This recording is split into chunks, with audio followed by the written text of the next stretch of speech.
இங்க ஆவியா இருக்கிற இந்த பாட்டியோட நகையை எடுத்து இந்த புது மருமக வித்தனால அந்த பாட்டியை இந்த பொண்ணை போட்டு என்னைய கேட்காம நீ எதுக்கு நகையனா வித்தன்னு பயங்கரமா அடிக்கிறாங்க. என்னோட ஹஸ்பண்ட் ரொம்ப கஷ்டத்துல இருக்காரு, உங்களோட நகையை நான் விக்கனா இல்ல அடகுல தான் வச்சிருக்கேன், கூடிய சீக்கிரத்துல அந்த நகையை திருப்பிடுவேன்னு இந்த பொண்ணு சொல்றா. ஒழுங்கா நகையை திருப்புற வழியை பாருன்னு இந்த பாட்டியும் இந்த பொண்ணை விரட்டுறாங்க. இந்த பொண்ணு நகையை வச்ச காசை வச்சு இந்த பொண்ணோட ஹஸ்பண்ட் நிறைய சாரினா வாங்கி ஒரு சாரி பிசினஸே பண்ண ஆரம்பிச்சிடுறாரு.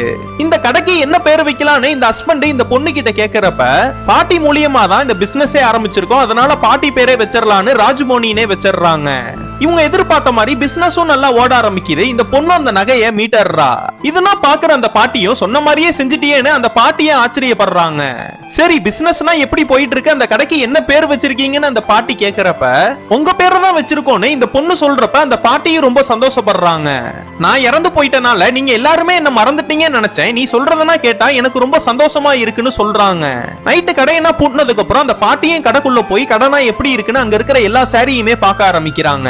வாழ்க்கை முழுவதும் அந்த வெள்ளை புடவையை கட்டிட்டு முதல் முறையா அந்த கலர் புடவையெல்லாம் கட்டி அழகு பாக்குறாங்க. அந்த புது மருமக கிட்டையும் இந்த பாட்டி ரொம்ப நல்லா பழக ஆரம்பிச்சிடுறாங்க. நீங்க நடத்துற கடைக்கு என் பேரே வச்சனால உனக்கு எப்ப பண உதவி தேவைப்பட்டாலும் என் நகையை எடுத்துக்கோ, ஆனா அந்த நகையை வித்திர மட்டும் செஞ்சிடாதுன்னு சொல்றாங்க.